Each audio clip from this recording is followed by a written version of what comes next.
You are not here by accident, and you are not listening to this as information. You are listening because something inside you already knows this is real, even if you have never put it into words. There is a moment when understanding does not arrive as excitement, but as calm certainty. A quiet shift where you realize that life has never been happening to you, but from you. The Law and the Promise, released by Neville Goddard in 1961, was never meant to convince the skeptical mind. It was written as a testimony, a record for the future, a witness that imagination, when assumed as reality, rearranges the world without asking permission. Neville himself framed it this way, echoing the ancient words from Isaiah, "Write it before them. Inscribe it in a book, that it may stand forever as a witness." This is not philosophy. This is lived evidence. Before we go any further, write this phrase in the comments exactly as it is. Imagination creates reality. When many people write the same sentence together, attention stabilizes, the mind becomes present, and the idea sinks deeper than passive listening ever could. It turns a concept into a shared inner position. And if this work brings you clarity, depth, or steadiness in your own inner world, your quiet support through Super Chat helps keep this space alive and focused for those who are ready to understand rather than merely consume. Now listen carefully, not with effort, but with openness. Neville did not write The Law and the Promise to teach technique. He wrote it to show through real stories that imagination is the creative cause behind every condition, every circumstance, every outcome that appears solid and external. Science moves forward through hypothesis and experiment, accepted or rejected by experience itself. In the same way, the claim that imagination creates reality does not require belief. It requires testing. Life itself is the experiment. The world you live in is not a fixed structure independent of you. It is an imaginal world, sustained by relatively stable inner activities. Events occur because certain imaginal acts have been repeated, accepted, and given continuity. They persist only as long as they are emotionally and imaginatively maintained. What appears solid is only imagination operating at a consistent level of intensity. William Blake expressed it clearly. Man is all imagination, and imagination is the eternal body of man. God and man are not separate powers. They are one activity, differing only in degree, not in substance. When imagination operates at high intensity, the result appears immediate, objective, undeniable. When it operates at lower intensity, the result unfolds through what we call time. But whether slow or fast, imagination remains the only cause. Nothing exists independently of it. Objects seem detached from our perception, so we forget that they owe their existence to inner activity. Life feels physical, mechanical, external, yet beneath every visible fact lies an unseen imaginal act that gave it form. Most people never consciously use this power. They live at the center of creation while remaining unaware of what is happening there. The power lies dormant, not because it is absent, but because it is unused. The future is nothing more than imagination moving forward creatively.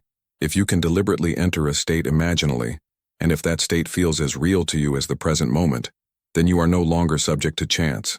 You become the one who determines direction. This creative power is not reserved for artists or mystics. It is the same power used by scientists, builders, doctors, merchants, and inventors. Its misuse is obvious when imagination is allowed to run unchecked into fear, worry, and resentment. Its opposite misuse is suppression, which creates inner sterility and drains life of depth and richness. To imagine nobly, constructively, and deliberately is not escapism. It is alignment with how life actually works. Attempting to change circumstances without first changing imaginal activity is futile. It is surface adjustment. External action without internal shift only rearranges appearances. There can be no lasting outer change until there is first an imaginal change. When you imagine the wish fulfilled, you enter into union with that state. During that union, your behavior, reactions, and decisions subtly align with the new inner position. This is not forced. It is natural. Transformation occurs when a state becomes stable enough to define your habitual mood and attitude. That stability is character. That is real change. The secret is self-abandonment. You cannot commit to a state you do not love. Commitment arises from faith, joined with affection for the feeling of the fulfilled desire. Faith is believing in what the senses deny. When you yield inwardly to the feeling of the wish fulfilled, reality must reorganize, because imagination is both conservative and transformative. It conserves when it builds from memory and sensory evidence. It transforms when it builds from ideals and inner vision. Sensory impressions dominate because they are vivid, but they are still images, no different in substance from memory or desire. What gives them power is your imagination thinking from them. The moment you enter an image and think from it rather than about it, you set creation in motion. Time alone does nothing. Waiting without imaginal occupation produces nothing. You cannot occupy one state without withdrawing energy from another. Imagination is a spiritual sense. When you enter the image of the fulfilled desire and give it sensory tones of reality, you activate this sense. You smell the rose, feel its texture, hear the confirmation, not because it is physically present, but because imagination makes it present. When this is done correctly, events begin to assemble themselves with a precision you could never plan. Means appear that logic could not predict. If you wish to escape your current fixation, to transform life into what it could be, you need only assume that you already are what you want to be and feel accordingly. Like a child at play, remake the world inwardly. Enter the dream and act mentally, as you would if it were true. Dreams are realized not by the wealthy but by the imaginative. Facts stand between you and fulfillment only until you realize that facts themselves are imaginal creations. Change the imagination, and the facts must change. Even the past is not fixed. It exists as a living structure within you. Through revision, by re-entering a past scene and reshaping it as it should have been, you alter its effects. Change the past imaginally and its influence on the present dissolves. Nothing is ever lost. Everything remains alive within consciousness. This is why revision works. Live nobly now so memory stores something worthy, and when it does not, revise. This book exists for one reason only, to encourage you to use the law consciously, constructively, and deliberately. Not to believe, but to test. Not to hope, but to assume. Not to wait, but to inhabit. The promise unfolds naturally when the state is occupied. What had been achieved through the power of imagination did not end there. The moment the scene was accepted inwardly, another imaginal act was conceived. And this time the doctor and his wife imagined themselves visiting tenants who had already moved into the apartment. In imagination, they walked through the rooms, listened to satisfied remarks, felt the naturalness of occupancy. 3 days later, the apartment was rented. The original imaginal drama had materialized in every detail except one, and that final detail became fact a month later, when their friend, Mrs. X, unexpectedly paid the long-awaited visit and expressed her wish to see the new building. They guided her through it joyfully, and at the end of the tour they heard the exact words they had heard in imagination weeks earlier, spoken with emphasis and certainty. "Doctor, I think it's beautiful." A 15-year dream was realized. And with that realization came a deeper understanding. It could have happened at any point during those 15 years had they known the secret of imagining and living in the end. Now it was done. Their single great desire stood objectified, and not a cent of their own money had been invested. Through a controlled waking dream, the doctor and his wife created reality. Although assistance appeared to come from outside, the entire course of events was shaped by their imaginal activity. Those who participated were drawn into the drama because it was imaginally necessary. The structure they sustained required their involvement. All things, by a divine law, mingle with one another. The next account illustrates how another woman prepared her stately dwelling by sleeping in it imaginally, by inhabiting it inwardly before it existed physically. Months earlier, her husband decided to put their house on the market. The purpose of the move was to find a home large enough for themselves, her mother, her aunt, numerous animals, and still preserve privacy for everyone. Though initially uncertain, she knew from experience that the house would not sell until she stopped sleeping in it imaginatively. 2 months passed, several agents tried and failed, and the sale was abandoned. At that point, her inner decision changed. For 4 nights, she fell asleep in imagination, in the type of house she desired. On the 5th day, her husband met a stranger who was inexplicably looking for a house in the hills. He was brought to see their home and immediately said he would buy it. They moved within 10 days. While staying temporarily with family, they described their requirements to every agent in the area, all of whom insisted the house they wanted did not exist. The list sounded impossible. An old English-style house, multiple living spaces, separate apartments, a library, flat hilltop land, privacy, specific location, and a modest price. They laughed politely. Yet she knew the house existed because she was already sleeping in it imaginally. In the second week, after exhausting 5 offices, a 6th agent reluctantly mentioned a property not even listed. Another agent dismissed it, saying the owner would never divide the land. Still, curiosity prevailed.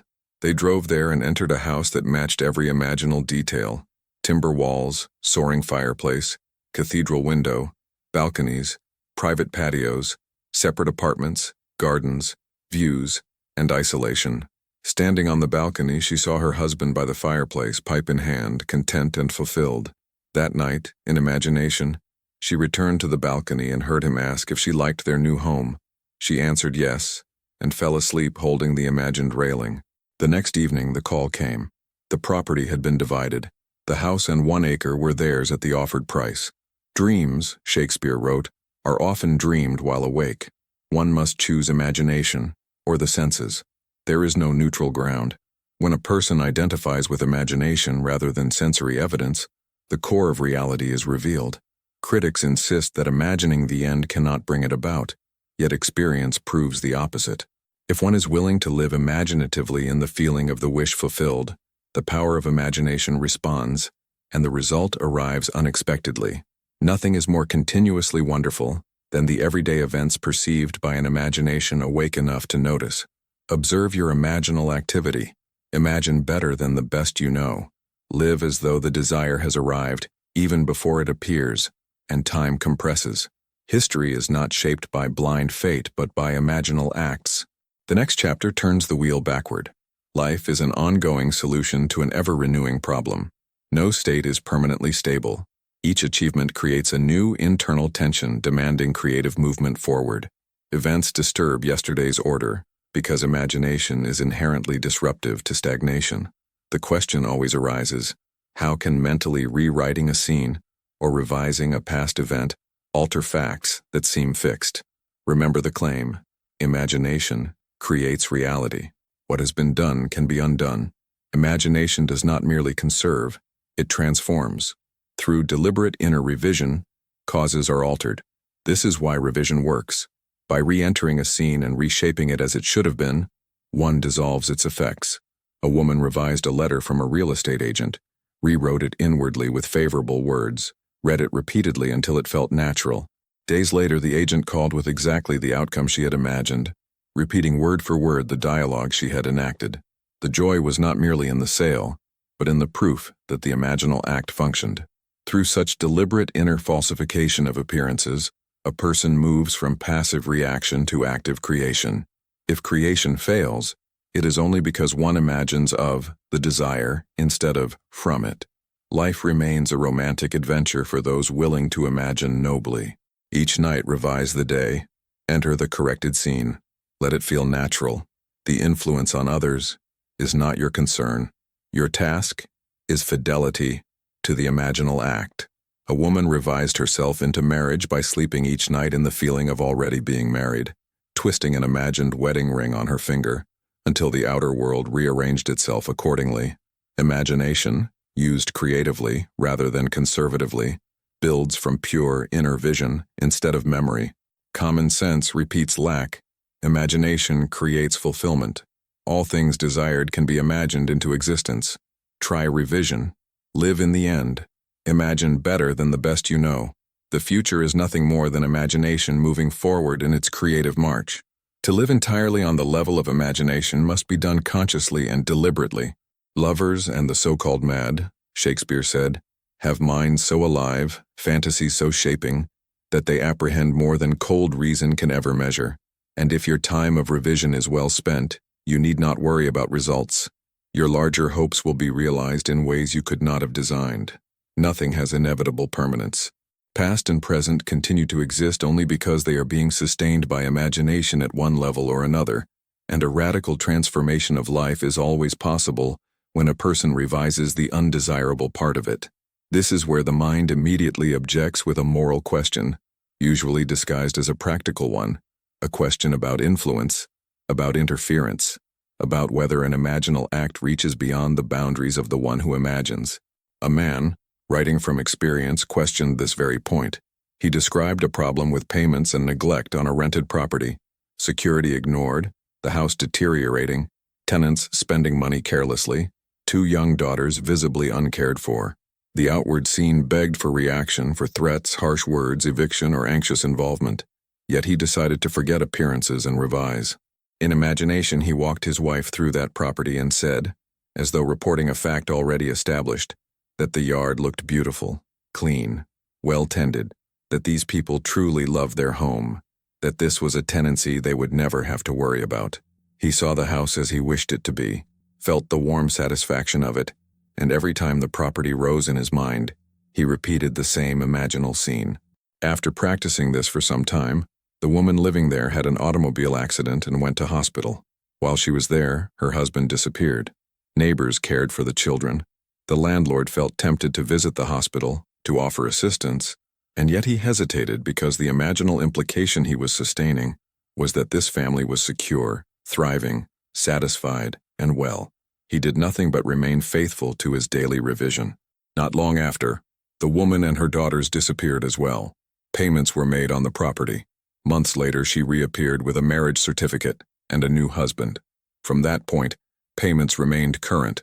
The children appeared happy and well cared for, and the tenants added an extra room to the property, increasing security and improving the landlord's investment.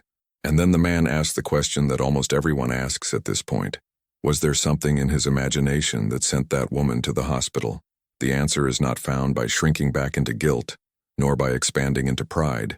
Any imaginal activity that gains intensity through concentrated attention to the clarity of the desired end tends to overflow beyond the narrow place where we imagine ourselves to be. But we must allow imagination itself to handle the adjustment of means.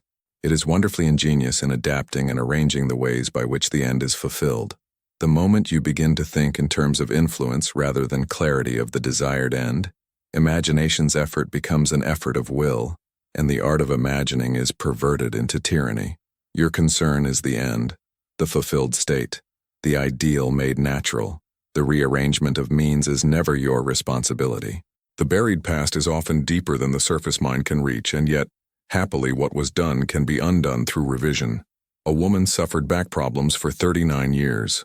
Pain fluctuated, but never fully left. It progressed to the point where medical treatment became almost constant. A doctor could temporarily adjust the hip, but the pain returned. One night she heard the teaching of revision and wondered if a condition of nearly 40 years could be revised. She remembered that as a small child she had fallen backward from a very high swing and became seriously ill because of a severe hip injury. From that time on, she was never completely free of pain and spent large sums trying to relieve it without success. In August, when the pain intensified, she decided to test revision and attempt to revise that old accident which had caused so much suffering and cost through adult life. Many nights passed before she could feel herself back in the child's body at the age of play, but she persisted. Then one night she truly felt herself on that swing, sensed the rush of wind as it rose higher and higher. As it slowed, she jumped forward, landing solidly and easily on her feet. In imagination, she ran to her mother, insisted she come and watch, and performed it again, jumping safely to both feet. She repeated that imaginal act again and again until she fell asleep in the doing of it. Within 2 days, the pain in back and hip began to diminish, and within 2 months it did not exist for her at all, a condition that tormented her for 39 years and cost a small fortune in attempted cure simply ceased to be her experience. This is why revision is called the pruning shears. It is often our first fruit, because it demonstrates that man and his past are a continuous structure. That structure contains all the preserved content still operating below the threshold of awareness, influencing present and future. The whole carries its content, and any alteration of content results in an alteration in present and future.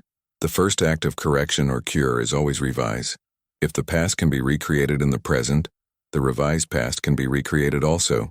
And so the revised past appears in the very heart of present life, not blind fate, but a revised past brings what people call good fortune. Make results the crucial test of true imagination, and your confidence in imagination's power to create reality will grow gradually through experiment met by experience. Only by experiment does one awaken to the potential of controlled and awakened imagination. This is why the parable of the unjust steward is used, because it incites you to falsify mentally the facts of life, to alter an existing theme.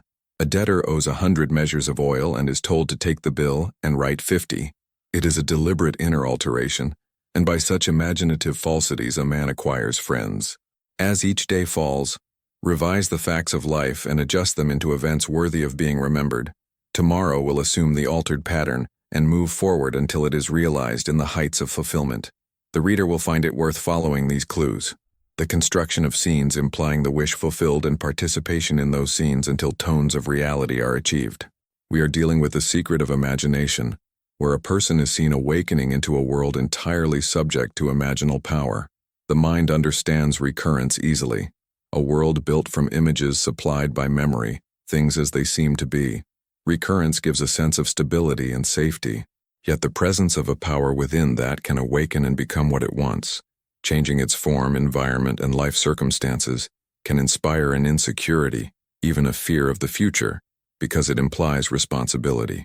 But now is the time to awaken from sleep and put an end to the unpleasant creations of the sleeping man. Revise every day. Let the strong imagination turn the great wheel backward.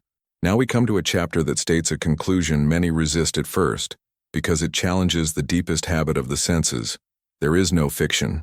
The distinction between what is real and what is imaginary cannot finally be maintained. If an imaginal activity can produce a physical effect, then the so-called physical world must be essentially imaginal. To prove it requires only that you observe your imaginal activities and see whether they produce corresponding external effects. If they do, you must conclude that there is no fiction. Today's imaginal drama, dismissed as fantasy, becomes tomorrow's fact. If you hold a wider view of causation, that causation is mental and not physical, that mental states cause physical effects, then you will recognize your responsibility as a creator, and you will imagine only the best imaginable. The fable staged inwardly, enacted in the mind as a living scene, is what causes the facts of life. Most people believe reality resides in solid objects, that the drama of life originates in the visible world, that events emerge suddenly, built moment by moment from physical facts. Yet causation does not reside in the external world of facts. The drama of life originates in the imagination of man. The true act of becoming occurs within imagination and not outside it, and the stories that follow do not argue this with theory. They define causation by demonstration, the assembling of inner states which, when occupied, create the world that must follow them. If an arrangement implies a result, then the arrangement itself is a causative act. That is why the idea of causation cannot be limited to what the senses can point to. The preface to A Night to Remember by Walter Lord illustrates the claim that imagining creates reality with an eerie precision. In 1898, a struggling author named Morgan Robertson wrote a novel about a magnificent transatlantic ship, larger than any yet built. He filled it with wealthy, complacent passengers and destroyed it on a cold April night by colliding with an iceberg. The book appeared that year under the title Futility. 14 years later, a British shipping company, the White Star Line, built a vessel astonishingly similar to Robertson's fictional ship. Robertson called his ship the Titan. The White Star Line called its ship the Titanic.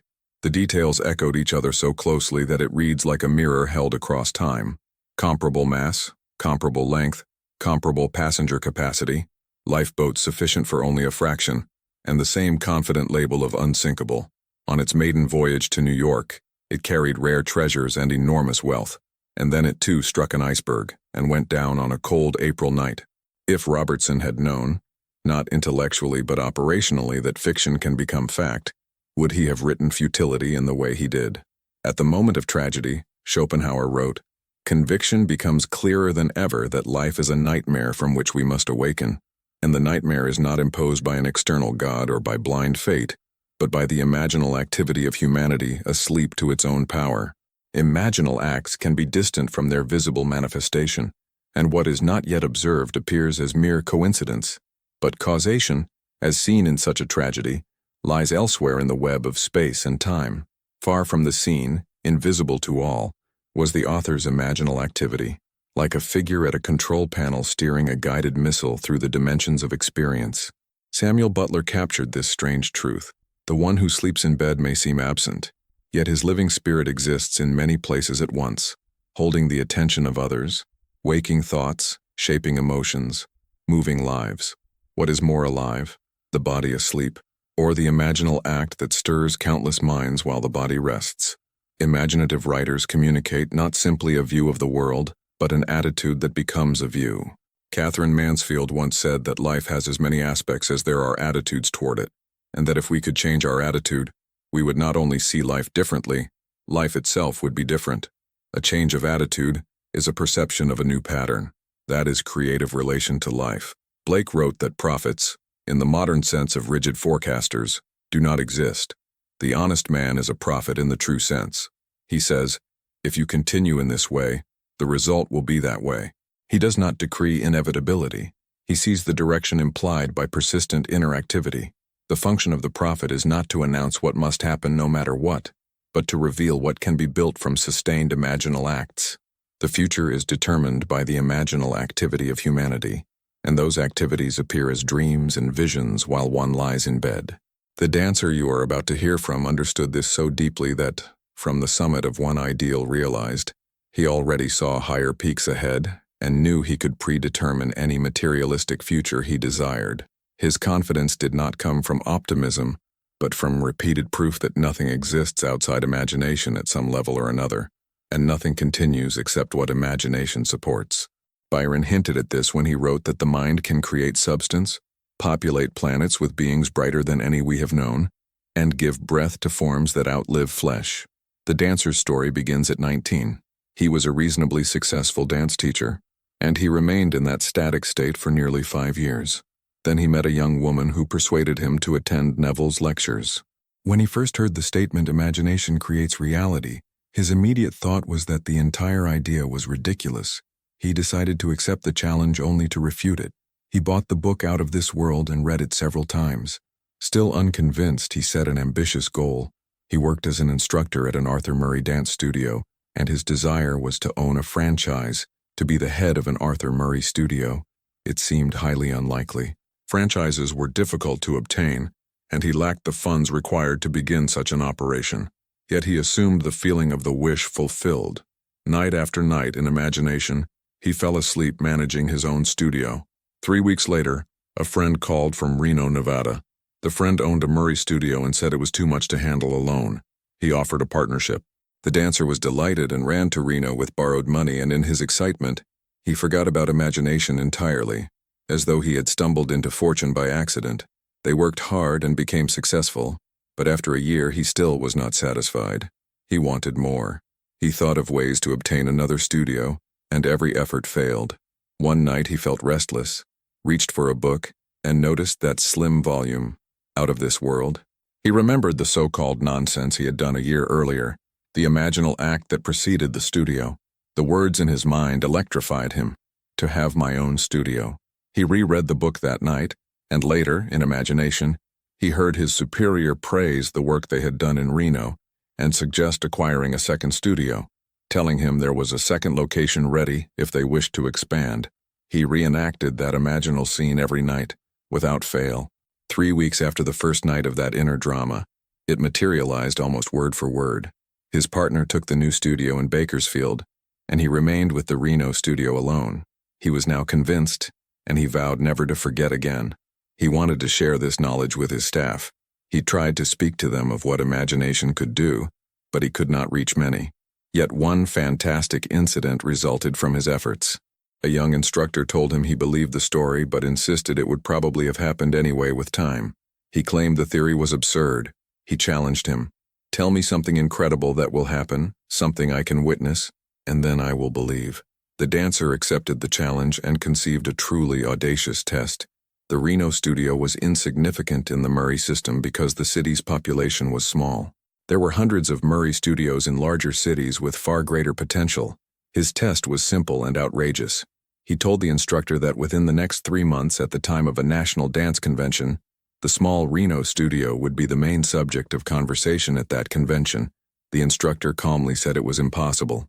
That night, As the dancer went to bed, he felt himself standing before a vast audience. He felt the nervousness of speaking to such a crowd and the simultaneous thrill of being accepted. He heard the roar of applause.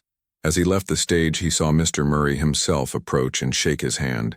He reenacted that drama night after night until it took on the tones of reality, until he knew he had done it again.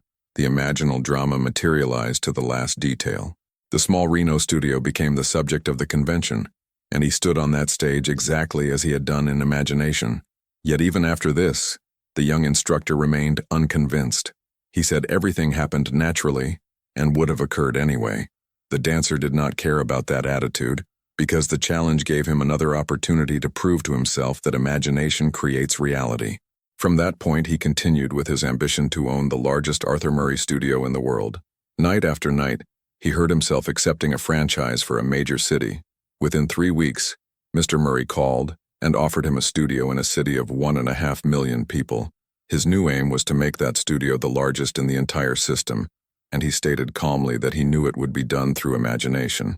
Douglas Fawcett wrote that imagining can be difficult to grasp, like Mercury, vanishing in each metamorphosis while displaying its transforming magic. That is why you must look beyond the physical fact to the imaginal activity that caused it. For a year, this man lost himself in the metamorphosis of outer success. Then he remembered the inner cause and returned to it. Imaginal acts on the human level often require an interval of time to develop, but imaginal acts, whether printed in a book or locked within the breast of a hermit, will work themselves out in time. Test it, even if only out of curiosity. You will discover that the true prophet is your own imagination, and you will know there is no fiction. Yeats suggested we can never be sure that a subtle shift in the minds of men did not begin with a single woman treading a winepress, or that a passion which delivered nations to the sword did not begin in the mind of a shepherd boy, lighting his eyes for a moment before he ran along his path. There is no fiction. Imagination realizes itself in what our lives become. A statement is given beforehand so that when it happens we may believe, not in superstition, but in the law of inner causation. The Greeks said the gods came down in the form of men, yet men sleep and do not recognize the power they exercise with imaginal activity. Keats wrote that the dreams of the gods are real and they gently transmit their pleasure in a long, immortal dream. An author, fully aware that today's fiction can become tomorrow's fact, wrote that she once finished a novella, sold it, forgot it, and only months later compared the facts of her story with the facts of her life. In her fiction, a heroine traveled to Stowe, Vermont, met unpleasant behavior from a companion, broke an old pattern, returned to New York, and then received a marriage proposal she accepted. In her real life, she received an invitation to vacation in Vermont, discovered it was Stowe, went anyway, found her hostess in a nervous state and faced the choice of enduring misery or breaking the pattern of duty. For the first time, she was strong enough to leave and return to New York. Days later, she received a marriage proposal. Here, fact and fiction diverged only at the point of choice. She refused the proposal, and she wrote with clarity that she now knew there was no fiction. Ends are faithful to their imaginal origins, and we often harvest fruit from a forgotten flowering time. Events do not always arise where the seed was planted, so we fail to recognize our own harvest. Events are the emergence of hidden imaginal activity. Man is free to imagine what he will. That is why, despite fatalists and misguided prophets of doom, awakened men know they are free, because they know they are creating reality. It is interpreted as it was interpreted. Those who have witnessed these things suspect that our elaborated thoughts, precise emotions, and intricate purposes are not always ours alone, but arise suddenly, as if from below or above, because imagination is one. There is no fiction. Imagine better than the best you know. And now, as the thread moves forward, you begin to notice the pattern that never fails. Subtle threads, woven invisibly, connecting inner occupation to outer arrival, not by force, but by a law as natural as sleep. Nothing is held together by brute force. Everything you see that appears stable is being held in place by support, by imaginal support, by the quiet repetition of an inner arrangement that has been made natural. When that support changes, the thing that seemed solid either transforms or dissolves, and the new arrangement begins to harden into what the senses will later call reality. This is why the chapter speaks of subtle threads, because the weaving is not noisy. It does not announce itself. It does not give you a calendar. It does not show you the route. It simply moves the pieces with an intelligence that feels almost embarrassing to the logical mind, because the logical mind wants to be the hero of the story. Yet the hero here is the imaginal act that has been accepted as true. An event happens because an imaginal activity, comparatively stable, created it, and it continues because it still receives support from that activity. You will notice this if you begin to watch your inner life without judgment, the way you would watch a fire at night. Most people imagine carelessly, as if imagination were entertainment, as if it were harmless, as if it were a private theater that affects no one. But imagination is not a toy. It is not decoration. It is the causative level. And when you begin to imagine from the end, not about it, not at it, but from it, you are placing yourself at the point where the threads start. Then the means begin to assemble, not because you force them, but because the end you have occupied requires them. This is the part that most people miss. They want the end without becoming the one who already lives there. They want results while staying loyal to their old inner home. But the new home is not built first outside. It is occupied first inside. That is why the stories in this section are so revealing, because they expose how ordinary the bridge of incidents becomes once the end is natural. The bridge can look like coincidence, like luck, like the kindness of a stranger, like a random phone call, like a forgotten connection resurfacing, like a door opening in a way you could not have planned. Yet the pattern is always the same. The imaginal act is first. The thread is drawn. The outer event follows it. And the person who did the imagining often cannot see, while it is happening, how every strand is tightening around the end. Only later, looking back, does the mind realize that what seemed separate was never separate at all. That is why the chapter insists that the threads are subtle. They are not the obvious rope of effort. They are the fine filament of inner occupation. You see this in financial stories, in health stories, in relationships, in opportunities, in what seems like timing. When a person attempts to force the means, they often create strain, delay, and unnecessary conflict. When a person occupies the end, the means find them, sometimes through paths that feel unrelated. But unrelated is only the surface description. Underneath, there is a logic, and the logic is the end. In the earlier story of the man who imagined a racing win, the outer event arrived with the same pattern. Inner scene repeated until it gained tones of reality. Then the bridge unfolded in a way he could not predict. Another man, hearing the story, decided to do it too. But notice the instruction that was given to him. Do not work the means. Do not obsess over the route. Do not attempt to control the bridge. Create a scene that implies the end. Make it natural. Feel it. And live in it inwardly. That is the only job. The moment the imaginal act becomes natural, the world begins to shift as if it has been waiting for permission. People often misunderstand this and think it means passivity. It does not. It means a different kind of activity. It means the deepest activity, the kind that selects the state rather than scrambling among shadows. It means you become faithful to a mood, faithful to a new dwelling, faithful to a new identity, and then actions, words, choices, and even opportunities begin to align without you needing to micromanage them, because the new state has its own behavior. The new state has its own posture, its own expectations, its own manner of moving through a day, and the body will naturally express what the inner man has accepted. The subtle threads then appear in conversation, in someone's sudden willingness, in an offer, in a chance encounter, in a delayed message that arrives at the perfect moment, in a seemingly small decision that becomes a turning point. If you are not watching, you might call it luck. But if you are watching, you see the texture of the thread. You see how the inner scene demanded the outer fulfillment. That is why the practical counsel is always the same. Choose the end. Build a simple scene. Repeat it until it feels like memory. Then let the day go. Do not keep pulling the plant from the soil to check if it is growing. Every time you do, you disturb it. The seed is already alive. It grows in darkness first. The bridge is assembled where your senses cannot look. So you learn to respect the unseen. You learn to stop negotiating with appearances. You learn to stop worshiping the old facts. And you learn to become loyal to your imaginal act, not with tension, not with strain, but with a quiet certainty that feels like relief. That relief is not a trick. It is the sign that you have moved. And once you have moved, the world must reflect it. Not because of magic in the childish sense, but because the world is the outpicturing of the state you occupy. This is where people become afraid. They realize the same law applies in reverse.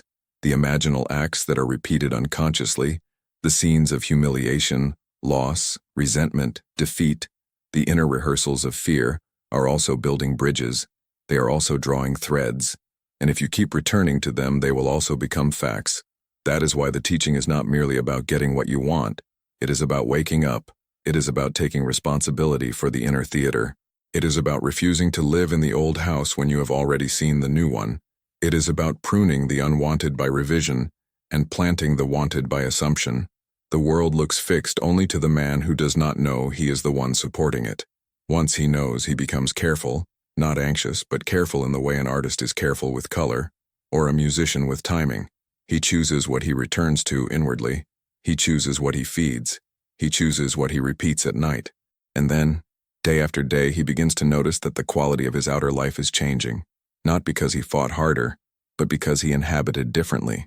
Now, the subtle threads also appear in the way people respond to you. When you hold yourself inwardly as accepted, doors open. When you hold yourself as unwanted, the world mirrors it. When you hold yourself as secure, life reorganizes around that security. When you hold yourself as threatened, life seems to confirm threat. This is not punishment. It is reflection. It is the mirror principle. That is why the instruction to imagine only the best imaginable is not moralizing. It is practical survival.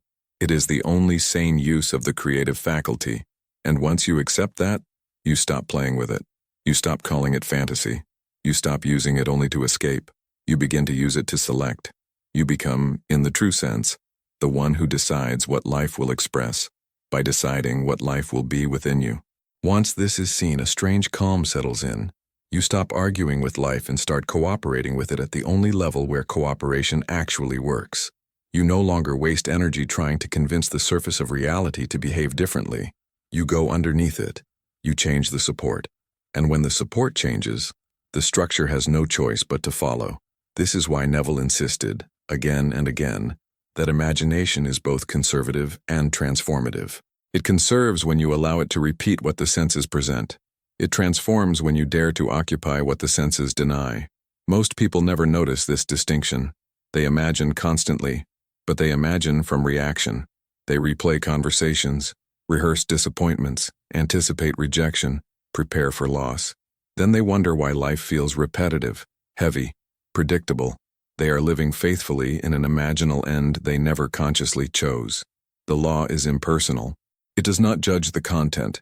It responds to fidelity. Whatever state is occupied with feeling, with repetition, with acceptance, becomes the one supported. This is why effort feels so exhausting when it is not aligned with state. You can act all day long, but if you return inwardly each night to the same old imaginal dwelling, you undo the day's labor. The real work was never the action. The real work was the occupation. And this is why sleep is mentioned so often. Sleep is not just rest. It is surrender. It is the moment when the guard of the senses relaxes and imagination impresses itself most deeply. What you fall asleep feeling, you carry with you into the next day as a bias, as a posture, as an expectation. The body wakes up already aligned with what was accepted the night before. That is why those who learn to fall asleep in the feeling of the wish fulfilled notice a change that feels effortless. They stop forcing outcomes. They begin to notice that opportunities arrive already shaped to fit the state they are living in. It is not that the world becomes generous. It is that they have stopped rejecting what already matches them. The same is true of revision. When you revise, you are not trying to fix the past emotionally. You are changing the support structure that is still active now. The past is not behind you in time. It is beneath you in imagination. It is active content. And as long as it remains unaltered, it continues to express itself through moods, reactions, expectations, and patterns. Revision is not nostalgia. It is surgery. It is the deliberate replacement of one imaginal root with another. When done correctly, it does not feel dramatic. It feels relieving. It feels like something finally lets go. And then quietly, the present reorganizes. People change without explanation. Situations soften. Obstacles dissolve or become irrelevant. Not because you forced forgiveness or tried to be positive, but because the cause was removed. This is why Neville said the first act of correction or cure is always revise. Not because revision is magic, but because revision addresses cause. Most people spend their lives negotiating with effects. They argue with symptoms. They treat shadows as enemies. But the shadow moves only because the object moves. Change the object, and the shadow follows automatically. This is why the teaching feels radical at first. It removes excuses. It removes the comfort of blame. It removes the fantasy of waiting for the world to change first. And yet, once understood, it is the most merciful thing imaginable. It means you are never trapped. It means nothing is final. It means no condition, no diagnosis. No history has authority beyond the imaginal support it is receiving. And support can be withdrawn. Support can be redirected. Support can be replaced. The law does not require effort. It requires loyalty.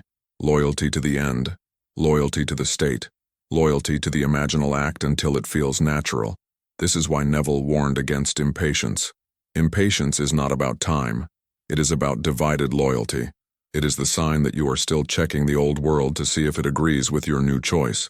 But the old world can only show you what you were loyal to before. The mirror always lags. If you keep turning back to check it, you re-enter the old state. So you learn to let the mirror catch up.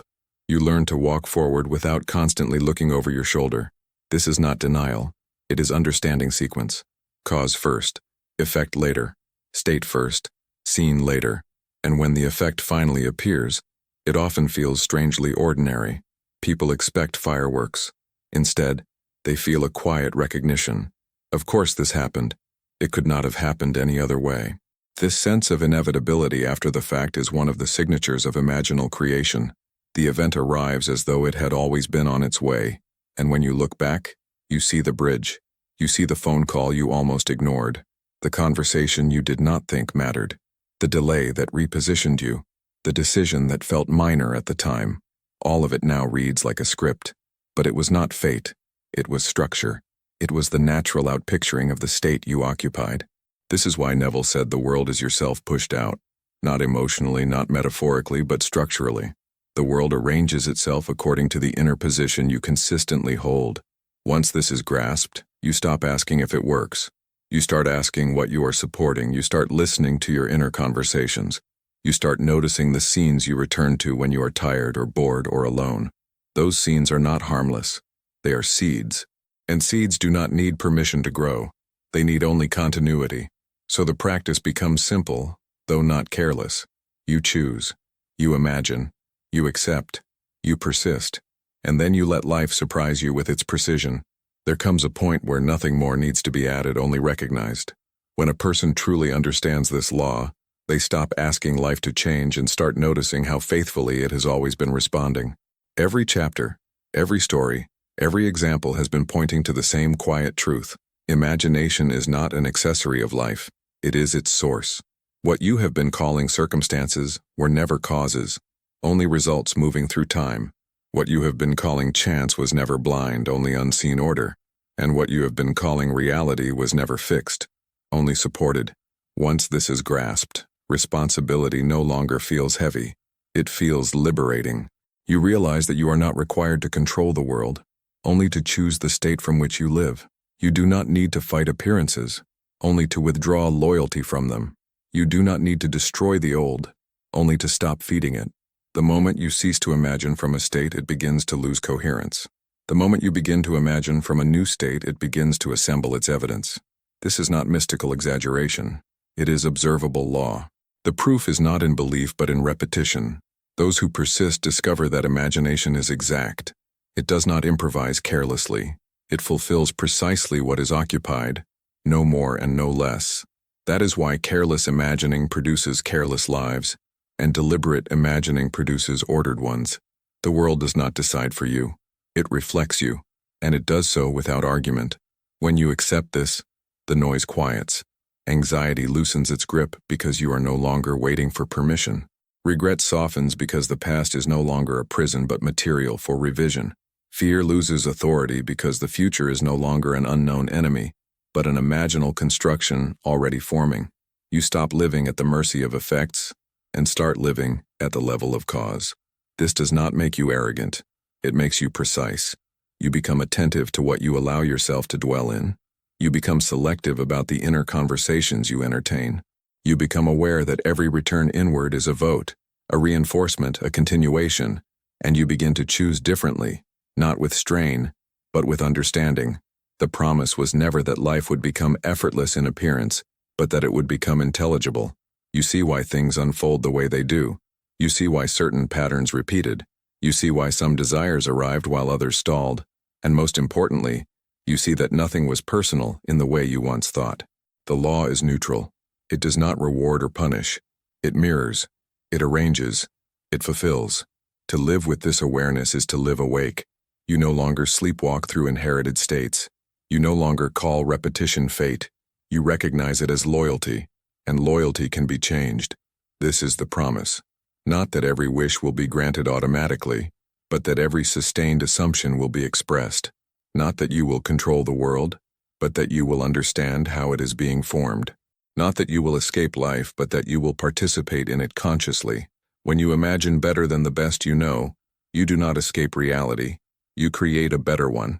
When you revise, you do not deny what happened. You free yourself from its continuation. When you live in the end, you do not force outcomes, you allow coherence to take shape. This is why the law and the promise are inseparable.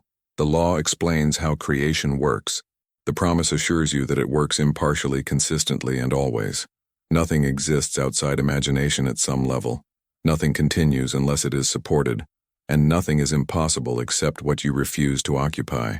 Once you know this, you do not need constant instruction. You test, you observe, you adjust, and gradually, quietly, you realize that life has become an echo of something you chose long before it appeared. This is not the end of the journey. It is the end of confusion. The rest is application.